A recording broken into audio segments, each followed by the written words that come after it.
আসসালামু আলাইকুম প্রিয় শিক্ষার্থীরা, আমি এর আগে তোমাদেরকে রাইট ফর্ম অফ ভার্বস এর 4টা রুল দিয়েছিলাম টেন্স সংক্রান্ত। এবার আমি তোমাদের এক্সট্রা ইম্পর্টেন্ট কতগুলো খুবই গুরুত্বপূর্ণ কতগুলো রুল দিব, যেগুলো তোমাদের জন্য খুবই গুরুত্বপূর্ণ। ওকে, তোমরা এগুলো ছাড়া রাইট ফর্ম ভার্বস কখনোই করতে পারবে না, এবং তোমরা যদি ফ্রি হ্যান্ড রাইটিং লিখতে চাও তখনও তোমাদের এই রুলগুলো জানতে হবে। ওকে, এই রুলগুলো তোমরা বইও পাবা না। সুন্দর করে দেখো, টু অথবা মডাল ভার্ব, অথবা কি বলতো, টু অথবা মডাল ভার্ব। টু বা মডাল ভার্বের পরে দেখো ভার্বের বেস ফর্ম হবে। কি হবে? শিখে দেখো, টু বা মডেল ভার্বের পরে ভার্বের কি হবে? এই ভার্বের বেস ফর্ম হবে। ভার্বের বেস ফর্ম। বেস ফর্ম মানে কি প্রিয় শিখাতে দেখো, বেস ফর্ম মানে প্রেজেন্ট ফর্ম বলা যেতে পারে। তবে প্রেজেন্ট ফর্মের সাথে এস বা ইএস যোগ হতে পারে টেন্সের ক্ষেত্রে, কিন্তু এখানে কিচ্ছু যোগ হবে না, একদম মেইন ফর্মটা হবে। প্রেজেন্ট ফর্ম হবে, ভি ওয়ান হবে, কোনো এস বা ইএস কিচ্ছু যোগ হবে না। দেখো, আর মডেল ভার্ব কোনগুলো দেখো, মডেল ভার্ব হলো ক্যান, কুড, তারপরে উইল, তারপরে হলো would, can, could, will, would, তারপরে মে, তারপরে মাইট, মে, মাইট, মাস্ট, মাস্ট, তারপরে হলো নিড, ডেয়ার, তারপরে shall, shall, should, will, would, used to, তারপরে ওড টু। দেখো, এগুলো হলো মডেল ভার্ব। এগুলো কি বলতো? এগুলো হলো সবগুলো মডেল ভার্ব। তাহলে যদি টু বা মডেল ভার্ব থাকে, এগুলোর পরে তুমি ভার্বের কি করবা? বেস ফর্ম করে দিবা। কিভাবে বেস ফর্ম করবা দেখো, যেমন দেখো একটা এক্সাম্পল দেখো, যেমন I went to market. Two, এখানে দেখো একটা শব্দ আছে BUYING, বাইং, আর টি শার্ট। যেমন আমি কি বললাম, I went to market to by, two buying R T shirt দেওয়া আছে, এখানে বাইং দেওয়া আছে, এখানে দেখো একটা শব্দ আছে টু। তো এখন দেখো, তোমাদের মনে রাখতে হবে, যদি টু থাকে, টু এর পরে সবসময় আজীবন কোন টেন্সে থাকে থাকে দেখো, এখানে আই ওয়েন্ট, এটা কিন্তু পাস্ট টেন্স, তাহলে এটা হবে ভার্বের বেস ফর্ম হবে। তাহলে তোমরা শুধু হবে বাই। কি হবে? শুধু হবে বাই। তোমরা অ্যান্সারটা লিখবা শুধু বাই, মানে আইএনজি যোগ করা যাবে না। আর আইএনজি যদি না থাকে, বাই থাকে, তাহলে তুমি বাই লিখে রাখবা, চেঞ্জ করতে পারবা না। তাহলে টু এর পরে ভার্বের কি হবে? বেস ফর্ম হবে, এটা তোমরা মনে রাখবা। আর মডেল ভার্বের পরেও ভার্বের কি হবে? বেস ফর্ম হবে। তো সেক্ষেত্রে দেখো আরেকটা এক্সাম্পল দেখো, আমি যদি বলি যে you you should follow, you should follow your parents. মনে করো তোমার বাবা মার কথা তোমাকে শুনতে হবে। তাহলে এখানে দেখো শুট আছে না, এই যে শুট, দেখছো শুট। তাহলে শুট কি? এই শুট হলো একটা মডেল ভার্ব। শুট কি একটা? এই যে মডেল ভার্ব। এরপরে বেস ফর্ম হবে। তাহলে তুমি ফলো আছে, কি করবা? ফলোই লিখে দিবা। ওকে, অ্যান্সারটা হবে ফলো। তাহলে এটা কি হবে? সে দেখো, এটা হবে বাই। হ্যাঁ, এটা হবে, অ্যান্সারটা হবে বাই। হ্যাঁ, বেস ফর্ম। ঠিক আছে। আর এটা হবে কত? এটা কি হবে? এটা হবে ফলো। এভাবে তোমরা করে ফেলবা। খুবই ইম্পর্টেন্ট একটা রুল, যে টু বা মডেল ভার্বের পরে ভার্বের বেস ফর্ম হয়, এটা মনে রাখবা। শূন্যস্থানের মধ্যে এটা না, এটা একটা না একটা থাকবেই দেখবা রাইট ফর্ম ভার্বসের মধ্যে। তো শিখেতে দেখো, আমরা এর আগে টু বা মডেল ভার্বের একটা রুল শিখেছিলাম। এবার দেখো, টু অথবা মডেল ভার্ব আছে, টু বা মডেল ভার্ব আছে, এরপরে যদি বি থাকে, সেক্ষেত্রে কি থাকে? এই বি থাকে, বি। তখন তুমি কি করবে জানো? তখন তোমাকে টু বা মডেল ভার্বের সাথে যদি বি থাকে, তাহলে তোমাকে ভার্বের পিপি ফর্ম করে দিতে হবে। ভার্বের পিপি মানে পাস্ট পার্টিসিপল করতে হবে, মানে V3। এক কথা হলো কি?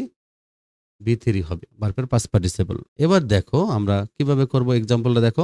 যেমন মনে করো যে দ্য লেটার মাস্ট আছে, হ্যাঁ, মাস্ট বি আছে, এখানে রাইট আছে, হ্যাঁ, the letter must be right. তাহলে এখন দেখো, এইখানে মাস্ট আছে, এখানে বি আছে। তো শিখে দেখো, মাস্টও কিন্তু একটা মডেল ভার্ব, মনে রাখবে। তাহলে যে বি আছে, তাহলে আমরা কি অ্যান্সারটা কি লিখবো? রিটেন লিখবো। কি লিখবো? রিটেন। কারণ রাইট, রোট, রিটেন। কারণ আমাদের রাইট হলো প্রেজেন্ট ফর্ম, রোট হলো পাস্ট ফর্ম, আর রিটেন হলো কি? Past participle. ঠিক আছে, রাইট, রোট, রিটেন। তাহলে তোমরা এখানে অ্যান্সারটা কি লিখবা? Written. The letter must be written. ঠিক আছে। তাহলে এভাবে মডেল ভার্বের পরে যদি বি থাকে, বি, তাহলে তোমরা এটা V3 মানে ভার্বের পাস্ট পার্টিসিপল লিখে দেবা। এটা খুবই গুরুত্বপূর্ণ একটা রুল। ওকে, এবার তোমরা এই রুলটা করে ফেলবো। তো শিক্ষার্থীরা, আমি আরেকটা তোমাদেরকে খুবই ইম্পর্টেন্ট রুল শিখাবো, খুবই important rule.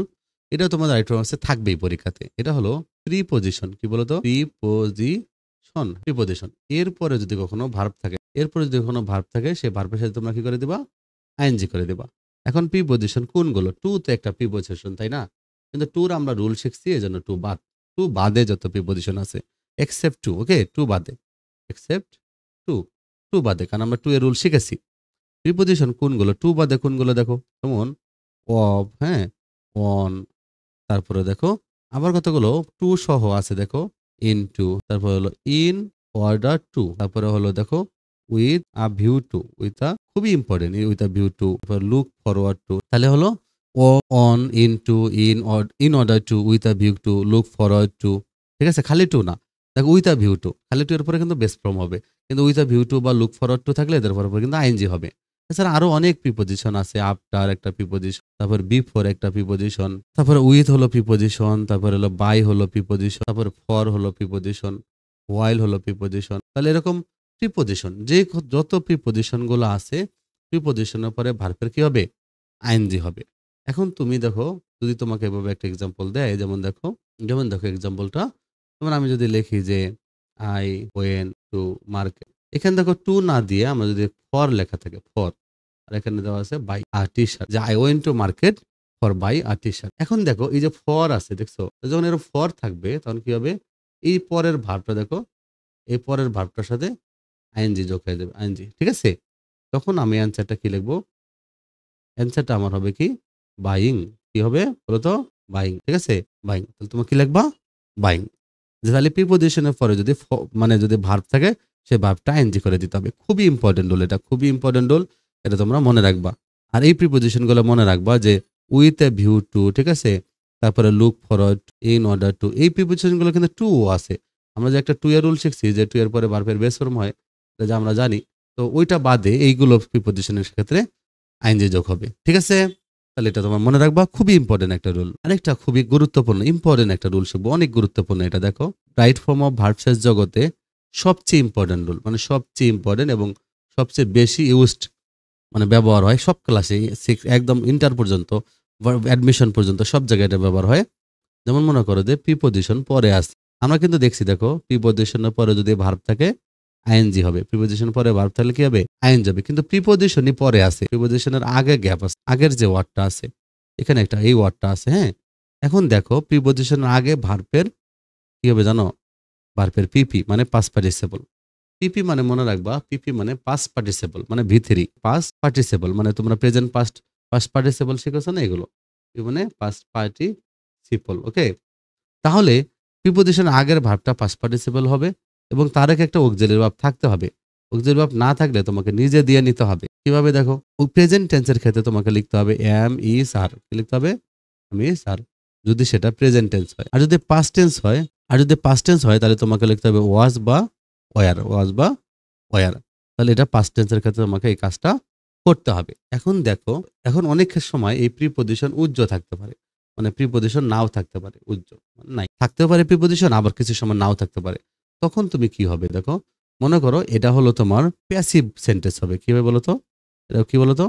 Passive sentence. Passive sentence মানে বুঝো? প্যাসিভ সেন্টেন্স মানে বোঝায় যে সাবজেক্ট কাজ করে না। কি বলো তো? সাবজেক্ট কাজটি করে না, মানে subject don't perform this did, মানে এই কাজটা সাবজেক্ট করে না।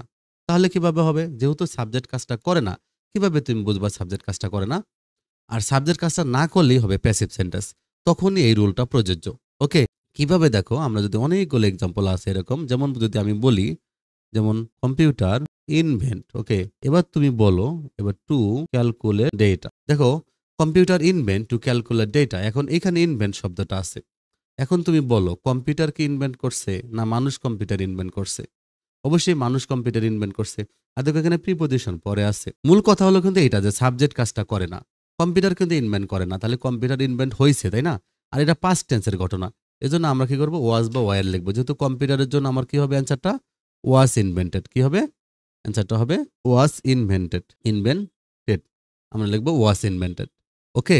এখন যদি বলি যেমন দা প্লেস, হ্যাঁ, ভিজিট টু এনজয়, অথবা যাই থাক না থাক। এখন দেখো মূল কথা হলো সাবজেক্ট হলো দা প্লেস আর ভিজিট। এখন দেখো জায়গা কি কখনো ভিজিট করে? না, জায়গা কিন্তু ভিজিট করে না। মানুষ জায়গাতে ভিজিট করে, মানে জায়গাটা কখনো ভিজিট করে না।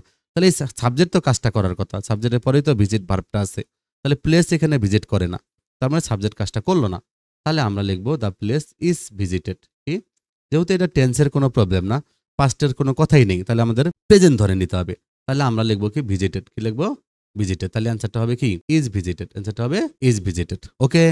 আবার যদি এরকম করে যদি আরো এরকম থাকে, যেমন মনে করে বললাম যে it compare with storehouse, হ্যাঁ, স্টোর হাউস অফ নলেজ। তাহলে it compare with storehouse of knowledge. অনেকে মনে করবে যে ইট আছে, তাহলে ভার্বের সাথে এস দিয়ে দিই, এটা করা যাবে না। কারণ দেখো, এই দেখো পিছনে একটা প্রিপোজিশন আছে, ওকে, পিছনে একটা কি আছে? প্রিপোজিশন আছে।